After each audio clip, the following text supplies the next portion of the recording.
Hello students, स्वागत आप सभी का मेरे channel civil engineering chapter wise में। ये है आपका एयरपोर्ट इंजीनियरिंग का पार्ट सेकंड। लेक्चर है हमारा 22 और ये है हमारा यूनिट हाईवे इंजीनियरिंग की। ओके, अभी तक हम फर्स्ट पार्ट में कवर कर चुके हैं necessity of study of airport engineering, aviation transport scenario in India, introduction of various important parts of such as runway, taxiway, apron, hangar etc. और इस वीडियो में हम डिस्कस करेंगे इस टॉपिक के बारे में, जिसमें हम factor to be consider while selecting a site for an airport with respect to zoning laws. Okay, तो आइए स्टार्ट करते हैं आज की video. Airport site selection. Site selection is very crucial stage in airport planning. Airport planning करते वक्त सबसे important ये हमारी प्रोसेस होता है। A few alternate sites identified in the designated region are evaluated against set criteria and the best among them is chosen. Okay, जो हम जिस एरिया में हम एयरपोर्ट बनाने की प्लानिंग कर रहे हैं तो उस एरिया में 2-3 साइट हमको ऐसे चूज़ करनी होती है जहाँ पे एयरपोर्ट अच्छे से बन सकता है। ओके, तो वहाँ पे हम क्या क्या चीज़ कंसिडर करते हैं, जैसे कॉस्ट ऑफ कंस्ट्रक्शन, वहाँ पे कॉस्ट कितनी होगी, कॉस्ट ऑफ मेंटेनेंस की कॉस्ट, उन सब का हम इवेल्यूएशन करते हैं। Efficiency and safety of airport depends upon site. उसी साइट पे हम डिपेंड करते हैं कि उस पर क्या क्या हमारी टर्म्स एंड कंडीशन अप्लाई होती हैं या नहीं। फिर आती है फेडरल एविएशन एजेंसी जो है FAA और International Civil Aviation Organization ICAO। Okay, ICAO have stipulated norms for various parameters. तो इन दो ऑर्गेनाइजेशंस ने कुछ पैरामीटर्स सेट किए हैं जिससे हम एयरपोर्ट को बनाते वक्त उन पैरामीटर्स को ध्यान में रखना हमारा ज़रूरी होता है। ठीक है, तो कुछ पैरामीटर्स इसमें भी लिखे हैं, जैसे रीजनल प्लान। वहाँ पे रीजनल प्लान क्या होता है, टाइप्स ऑफ एयरपोर्ट, किस टाइप का हम एयरपोर्ट को वहाँ पर बनाना चाहते हैं, ground accessibility, topography, soil characteristics and meteorological जो हमारे फैक्टर्स हैं such as wind, frost and fog, temperature, इन सभी को हम कंसिडर करते हैं। फिर आता है नॉइस न्यूसेंस, एयरक्राफ्ट से जो शोर होता है, नॉइस होती है, तो उसका भी हम कंसिडर करते हैं। On site and off site infrastructure, वहाँ पे आसपास के जो हमारे इंफ्रास्ट्रक्चर है उसको भी कंसिडर करते हैं। Shape and dimension of site, कैसी साइट है, उसका शेप क्या है, फ्यूचर डेवलपमेंट वहाँ पे क्या हो सकता है, और कंप्रिहेंसिव इवेल्युएशन। इन सभी पॉइंट्स को हम एक एक करके डिस्कस करेंगे। तो फर्स्ट पॉइंट आता है हमारा रीजनल प्लान। तो जिस एरिया में, जिस रीजन में हम प्लान कर रहे हैं किसी भी एयरपोर्ट का कंस्ट्रक्शन का, तो उसमें हम क्या क्या कंसिडर करते हैं, आइए देखते हैं। A region is a large area, बहुत बड़ा एरिया होता है, consisting cities, towns, villages. A regional plan aims at balance development within the region, जिसमें बैलेंस बना रहे उस रीजन में। ठीक है, the regional plan gives a bird eye view of all the natural and man made features. जो भी bird eye view क्या होता है, ये ओवरव्यू होता है, हम पूरे एरिया को एक अच्छे से ओवरव्यू करते हैं। जितने भी वहाँ पे नेचुरल स्ट्रक्चर हैं, जितने भी वहाँ पे मैन मेड स्ट्रक्चर हैं, उन सभी को हम कंसिडर करते हैं। ठीक है, the ICAO has stipulated A minimum distance separation between airport. तो ICAO ने कम से कम दूरी किसी भी एयरपोर्ट और आसपास के एरिया में कितनी होनी चाहिए, उसे सेपरेशन डिस्टेंस बोलते हैं, वो स्टैंडर्ड की गई है। Minimum separation is essential from operational and traffic potential consideration.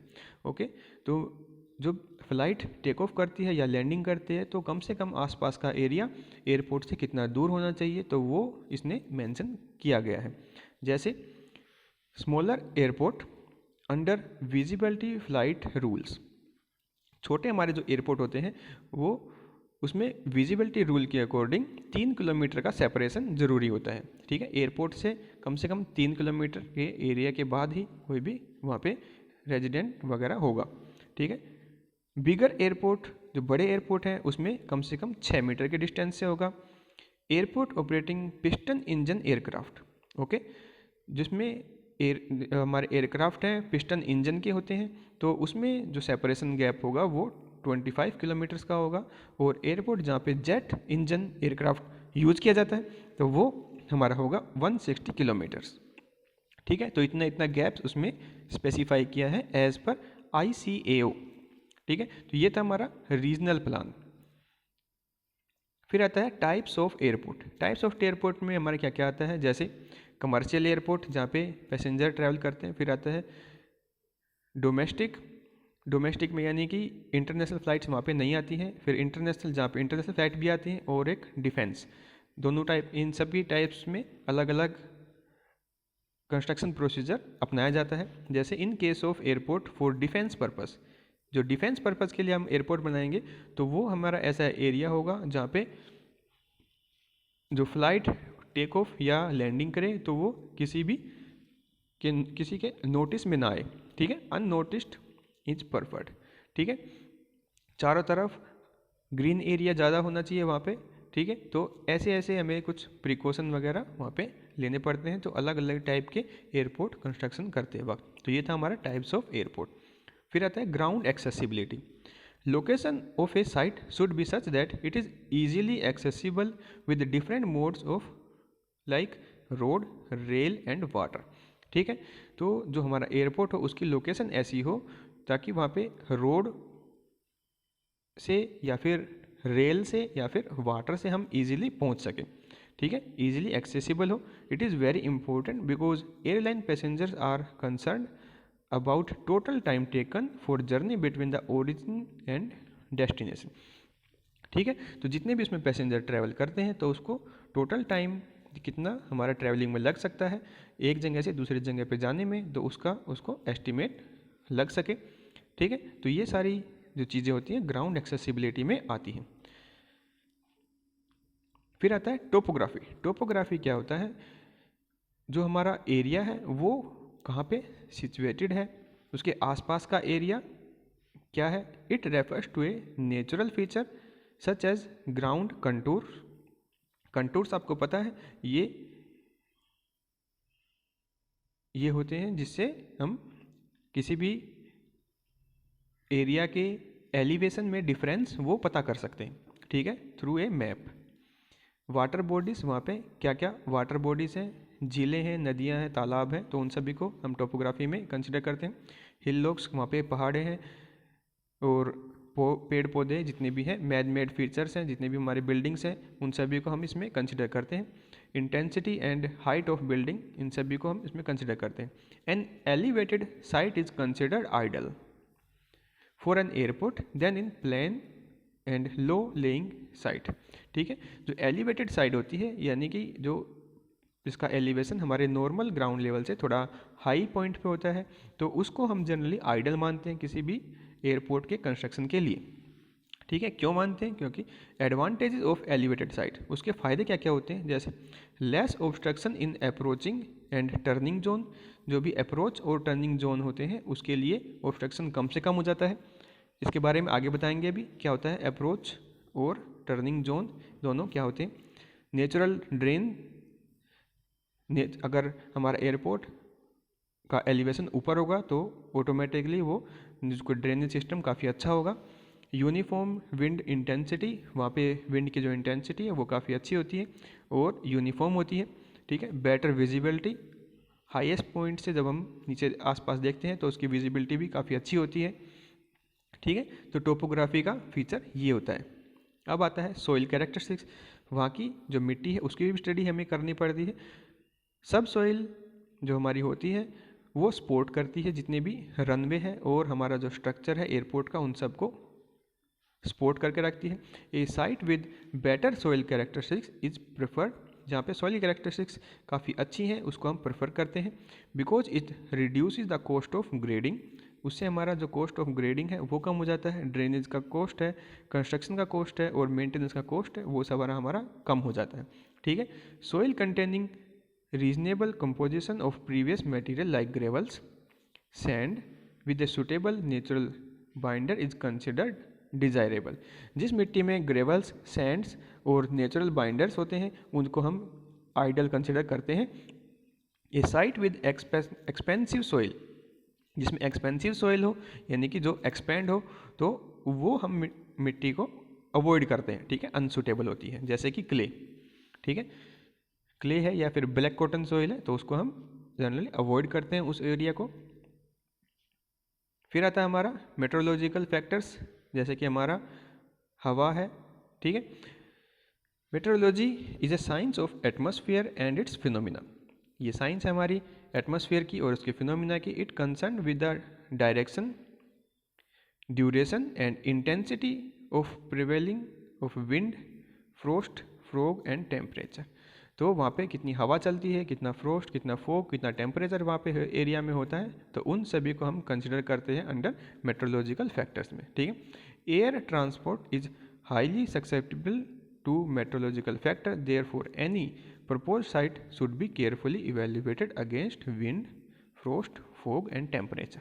Okay, इन सभी के जो हमारे पॉइंट्स होते हैं उन सभी को हम अच्छे से कंसिडर करके ही वहाँ पे साइट का सिलेक्शन करना होता है, ठीक है। जैसे विंड में हम क्या क्या चेक करते हैं, orientation of runway and the efficiency of airport greatly depends upon the direction and duration of intensity of wind, ठीक है। तो किस डायरेक्शन में वहाँ पे हवा चलती है और कितनी इंटेंसिटी के साथ वहाँ पे हवा चलती है, तो उसकी भी हमें स्टडी करनी होती है, ठीक है। तो उस डायरेक्शन के अकॉर्डिंग वहाँ पे फिर रनवे का हम कंस्ट्रक्शन कर सकते हैं, ठीक है। Landing and of taking off operation takes place in headwind, okay. During both operation aircraft headed into the wind, दोनों ऑपरेशन में हम विंड के अंदर ही जाते हैं। Therefore wind data is greatly influence the site selection, ठीक है। हवा का जो डाटा है वो काफ़ी ज़्यादा ज़रूरी है किसी भी साइट को सिलेक्शन करने में। The desired orientation of runway determines the suitability of site, okay. Wind data for the direction, duration and intensity is collected at least for 10 year for available site. पिछले 10 सालों का डाटा वहाँ से उठाया जाता है और उससे हम एनालिसिस करते हैं कि यहाँ पे एवरेज स्पीड हमारी हवा की कितनी होती है और उसकी डायरेक्शन किस डायरेक्शन में होती है, तो उन सभी को हम कैलकुलेट करते हैं, ठीक है। ये था हमारा विंड का फैक्टर। अब आता है फ्रोस्ट एंड फोग, तो वहाँ पे विजिबिलिटी को कंसिडर करने के लिए फ्रोस्ट एंड फोग का कंसिडरेशन ज़रूरी होता है, क्योंकि अगर वहाँ पे फोग ज़्यादा हो उस साइट पे तो उसको हम कंसिडर नहीं करते, क्योंकि फ़्लाइट के टेकिंग ऑफ और लैंडिंग करते वक्त अगर फोग वहाँ पे होता है तो उसमें काफ़ी प्रॉब्लम्स आती हैं, ठीक है। तो उसको भी हम कंसिडर करते हैं। और फिर आता है जैसे हमारा एरिया इंडस्ट्रियल एरिया है अगर एयरपोर्ट के आसपास, तो वहाँ से धुआं निकलता है, तो धुएं की वजह से भी वहाँ पे विजिबिलिटी हमारी इफ़ेक्ट हो सकती है। तो इंडस्ट्री भी हमारी ऐसी होनी चाहिए कि एयरपोर्ट से काफ़ी दूर पर हो, जिससे भी वहाँ पे कोई भी पोल्यूशन या फोगी जो हमारी विजिबिलिटी को अफेक्ट करे वो कम से कम हो, ठीक है। फिर आता है temperature, it influence runway length, runway length को ये अफेक्ट करता है। Increase in temperature results in decrease in air density, तो आप जनरली नोटिस भी किया होगा जितना ज़्यादा टेम्परेचर हमारा सराउंडिंग का होता है एयरपोर्ट पे और रनवे पे, उससे ज़्यादा ही टेम्परेचर होता है, तो ज़्यादा टेम्परेचर की वजह से वहाँ पे एयर है उसकी डेंसिटी कम हो जाती है। Consequently aircraft require longer runway in a particular direction, तो जब डेंसिटी कम हो जाती है तो वो ऊपर की तरफ उठने की कोशिश करती है और जो फ्लाइट की जो लैंडिंग एंड टेक ऑफ का जो ऑपरेशन है उसमें इसमें डिफ़िकल्टी आ सकती है, ठीक है। Therefore site with temperature at or closest to standard temperature are preferred, जहाँ पे टेम्परेचर हमारा जनरली स्टैंडर्ड रहता हो, कांस्टेंट टाइप का रहता हो, तो वो हम साइट को जनरली कंसिडर करते हैं, ठीक है। तो ये था हमारा टेम्परेचर। अब आता है नॉइस न्यूसेंस। नॉइस न्यूसेंस क्या होती है, आपने जनरली देखा होगा कि फ़्लाइट का शोर काफ़ी ज़्यादा होता है एयरक्राफ्ट का, ये जो पिस्टन ऑपरेटेड होते हैं और या फिर जेट हमारे फ्लाइट होती हैं, तो इसमें डिफरेंस होता है और ये काफ़ी ज़्यादा शोर करते हैं, ठीक है। तो उस शोर से बचने के लिए जैसे भी हमारा हॉस्पिटल एरिया है या साइलेंस जोन है, तो उसको वहाँ पे आसपास कंस्ट्रक्शन नहीं होना चाहिए किसी भी एयरपोर्ट का, ठीक है। तो वो भी हमें पॉइंट कंसिडर करना होता है। जैसे proximity of airports to the area of human habitation, जहाँ पे ह्यूमन हैबिटेशन ज़्यादा हो, रेजिडेंशियल एरिया ज़्यादा हो, इंस्टीट्यूशनल एरिया ज़्यादा हो, स्कूल कॉलेज या फिर हॉस्पिटल्स, तो वहाँ पे इसको अवॉइड करना होता है। ठीक है, intensity of noise nuisance depends upon the climb up path of the types of engine propulsion, engine जो हमारे उसके प्रोपल्सन पे डिपेंड करता है। Gross weight of aircraft, aircraft के कितने वेट पे डिपेंड करता है। ठीक है, the FAA has recommended exclusion of residential development within certain limits under climb out path। तो FAA ने कुछ रिकमेंडेशन की है जिसमें क्लाइंब आउट जो हमारा पाथ है, जिसमें क्लाइंब करता है हमारा फ्लाइट एयरक्राफ्ट, तो उसमें कुछ रिस्ट्रिक्शन है जिसमें रेजिडेंशियल बिल्डिंग को वहाँ पे उसको फॉलो करना है होता है। ठीक है, therefore A site which is not marked by any development in general and residential development in particular is perfect. तो उस एरिया में उसके आसपास का जो एरिया है एक लिमिट में ही कंस्ट्रक्शन होता है, उससे आगे उसमें कंस्ट्रक्शन नहीं होता है। In case of practicable not applicable to provide a buffer zone, acoustic barrier have to be installed. अगर वहाँ पे कोई भी ऑब्जेक्शन है या इसमें हमें क्या नाम है एयरपोर्ट को बनाना ही हो और वहाँ पे जो साइलेंस जोन का भी कंस्ट्रक्शन ज़रूरी हो, तो उसमें हम क्या करते हैं, एक बफर जोन क्रिएट करते हैं और उसको साउंड इंसुलेशन से कवर करते हैं, ताकि जो एयरपोर्ट का जो फ्लाइट का नॉइस है वो वहाँ पे उसको अफेक्ट ना कर पाए, उस एरिया को अफेक्ट ना कर पाए। ठीक है, एकॉस्टिक बैरियर वहाँ पे इंस्टॉल किए जाते हैं। फिर आता है on site and off site infrastructure. On site or off site infrastructure क्या होते हैं, उसके आसपास जितने भी हमारे वाटर सप्लाई के सिस्टम होते हैं, सीवर नेटवर्क होते हैं, इलेक्ट्रिसिटी के नेटवर्क होते हैं और टेलीकम्युनिकेशन और रोड्स, इन सभी को हम on site and off site infrastructure में कंसिडर करते हैं। In case these facilities are not available on site or off site, they may have to be developed exclusively for airport and it may add to the cost of project. अगर वहाँ पे आसपास ये सभी हमारे जो कंपोनेंट्स अवेलेबल नहीं होते हैं तो हमें स्पेशली एयरपोर्ट के लिए वहाँ पे इसको बनवाना पड़ता है, जो कि कॉस्ट में ऑब्वियस सी बात है इंक्रीमेंट हो जाता है। ठीक है, अगर वहाँ पे ये सारी चीज़ अवेलेबल है तो हमारी कॉस्ट में काफ़ी ज़्यादा रिडक्शन हो जाएगा। Therefore site for which facilities are already available should be selected. तो आसपास ये अगर फैसिलिटीज़ हैं तो उस साइट को हम जनरली कंसिडर करते हैं। ठीक है, फिर आता है shape and dimension of site. Shape of airport depends upon the types and class of airport. किस टाइप का हमारा एयरपोर्ट है तो उसकी क्लास पे डिपेंड करता है। Prevailing wind direction and configuration of runway, इन सभी को कंसिडर करके the shape of site should be perfect uniform, जो यूनिफॉर्म शेप की हो, जैसे कि रेगुलर ज्योमेट्री टाइप की हो तो उसको हम जनरली प्रेफर करते हैं। जैसे रेक्टेंगुलर शेप की है, स्क्वायर शेप की है या ट्रेपेजोइडल शेप की है तो वहाँ पे हम जनरली कंसिडर करते हैं किसी भी एयरपोर्ट का कंस्ट्रक्शन।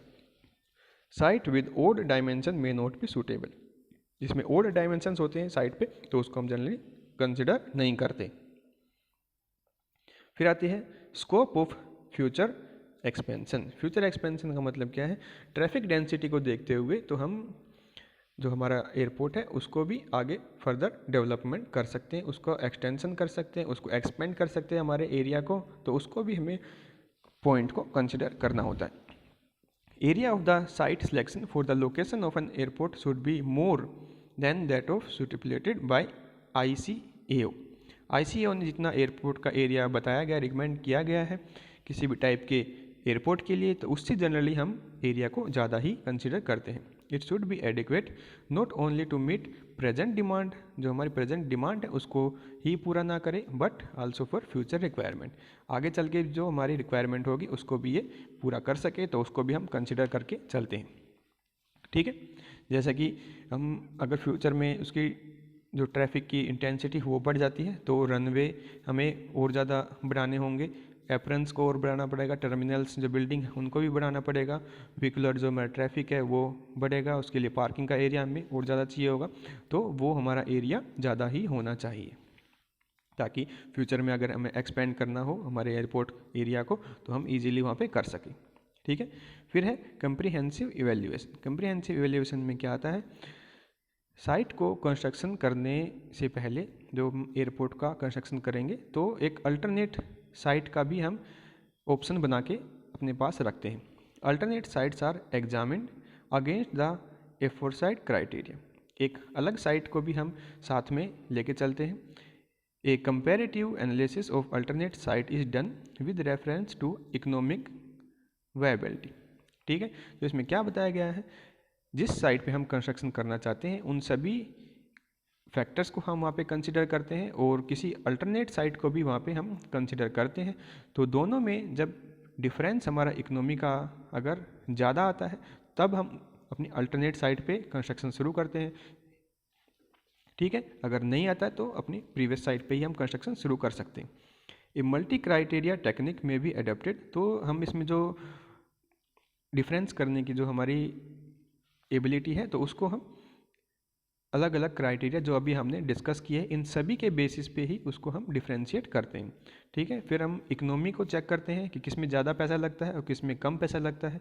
तो इन्हीं सभी फैक्टर्स को कंसिडर करके ही हम उसको इवैल्यूएशन करते हैं। ठीक है।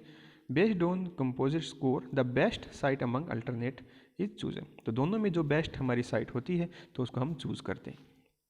ठीक है। अब है एयरपोर्ट जोन्स। एयरपोर्ट जोन्स क्या होते हैं आइए देखते हैं।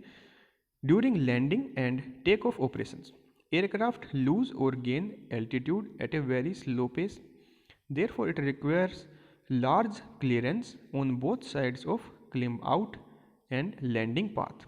ठीक है।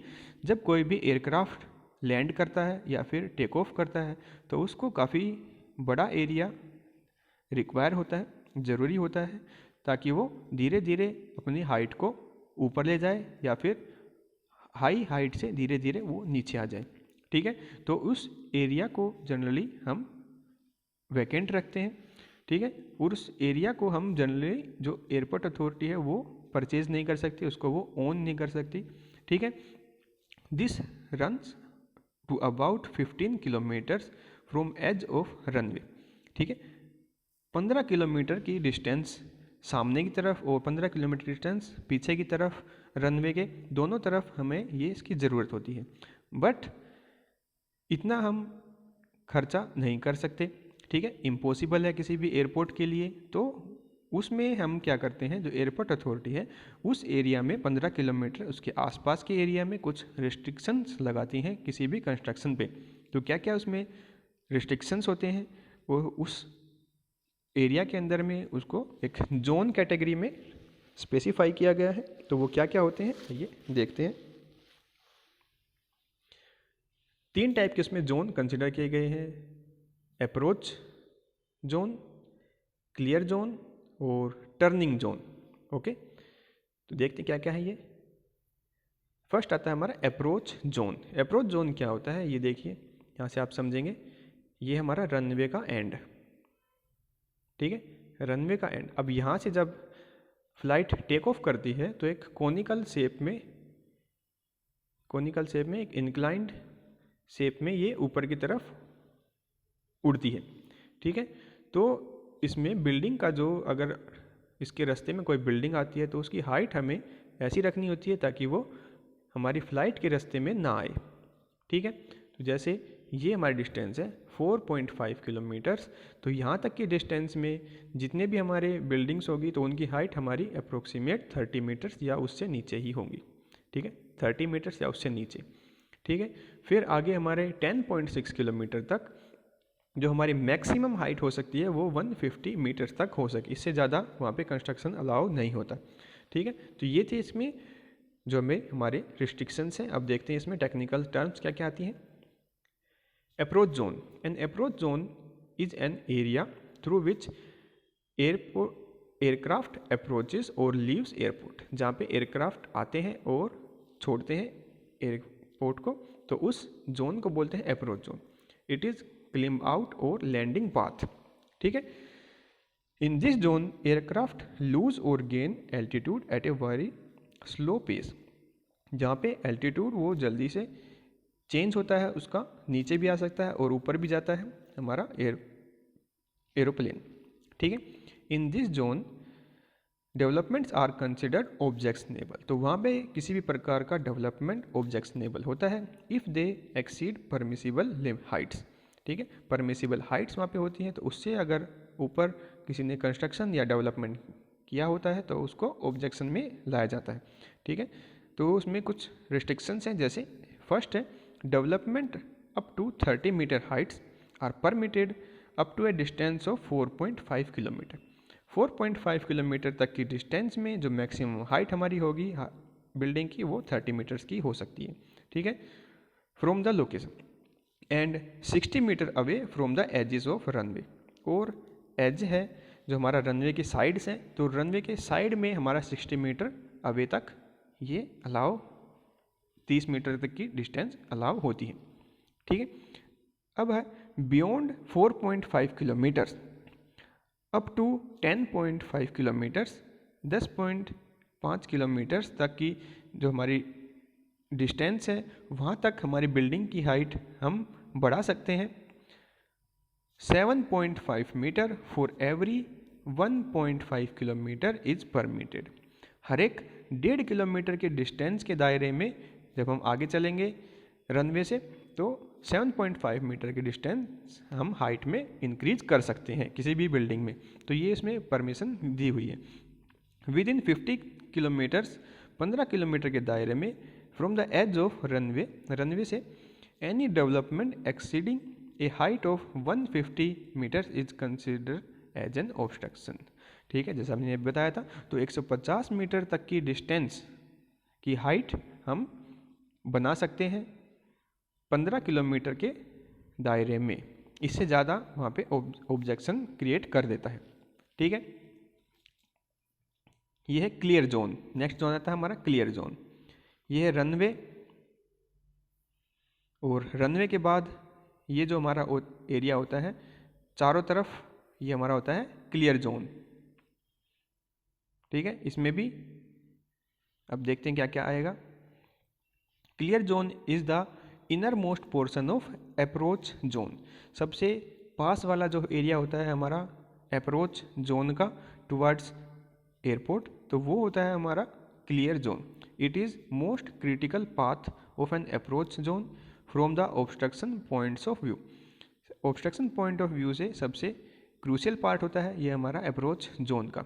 As name itself, the portion should be clear and no development of any type of are permitted. ठीक है, किसी भी टाइप का डेवलपमेंट इस एरिया में परमिट नहीं होता। ठीक है, लोकेशन कहाँ पे होता है? Origin of the clear zone should be at the end of take off runway available. जहाँ पे टेक ऑफ का एंड होता है, रनवे का एंड होता है, वहीं से ये स्टार्ट हो जाता है। Length, it should not exceed half the length of take off run available. Take off का जो रन होता है उसकी लेंथ होती है टेक ऑफ करने की, तो उससे कम से कम हाफ डिस्टेंस तक ये क्लियर जोन होता है। It should be at least 75 metre on either side on the extended centre line from the runway. Centre line जो हमारी होती है रनवे से दोनों तरफ 75 मीटर की डिस्टेंस तक हमारा विड्थ इसकी होती है। Slope of clear way, clear way का जो स्लोप होता है वो होता है अपवर्ड की डायरेक्शन में, और 1.25% का हमारा स्लोप होता है इसमें। ओके, तो ये था हमारा क्लियर जोन। अब आता है टर्निंग जोन, जहाँ पे हमारा एयरक्राफ्ट टर्न करता है किसी भी इमरजेंसी लैंडिंग के टाइम में, तो वो होता है हमारा टर्निंग जोन। ये भी हमारा अप्रोच जोन की टाइप का होता है, बट ये रनवे की डायरेक्शन में सामने और पीछे की तरफ नहीं होता, ये हमारा रनवे के चारों तरफ से होता है। एयरपोर्ट के ऊपर से चारों तरफ घूमता है हमारा प्लेन और दोबारा से लैंड करने की कोशिश करता है। तो ये देखिए, ये हमारा रनवे है इस डायरेक्शन में, और इसके चारों तरफ का जो हमारा एरिया होगा ये हमारा टर्निंग जोन होगा। Area of an airport and for turning operation of an aircraft is termed as turning zone. जब एयरक्राफ्ट हमारा टर्न करता है तो उसको हम टर्निंग जोन बोलते हैं। In the event of any emergency like engine failure, if pilots opt for landing immediately after taking off, aircraft have to come in line with runway before landing. ठीक है। तो किसी भी इमरजेंसी टाइम पे जब pilot decide करे कि उसको दोबारा से लैंडिंग करनी होगी ऑफ टेक करते ही, तो इस टर्निंग जोन को हम कंसिडर करते हैं। Normally area of an airport other than N approach zone is used for turning. तो जो हमारा अप्रोच जोन से अलग हमारा एरिया होगा आसपास का, तो उसको हम टर्निंग जोन कंसिडर करते हैं। Aircraft turn considerably at low height, तो उस एरिया में जो एयरक्राफ्ट है वो काफ़ी कम हाइट पे ही टर्न करता है, घूमता है, तो उस एरिया को बोलते हैं turning zone. Therefore the turning zone has to be free from obstruction, तो वहाँ पे कोई भी ऑब्स्ट्रक्शन नहीं होनी चाहिए, नहीं तो हमारा प्लेन वहाँ से टकरा जाएगा और काफ़ी हेवी डैमेज वहाँ पे होगा। ठीक है, तो ये था हमारा टर्निंग जोन। उम्मीद करता हूँ आपको ये वीडियो अच्छी लगेगी, तो मेरे वीडियो को लाइक कीजिए, सब्सक्राइब कीजिए और अपने स्टडी रिलेटेड ग्रुप में इसको शेयर कीजिए। Thank you for watching, have a good day.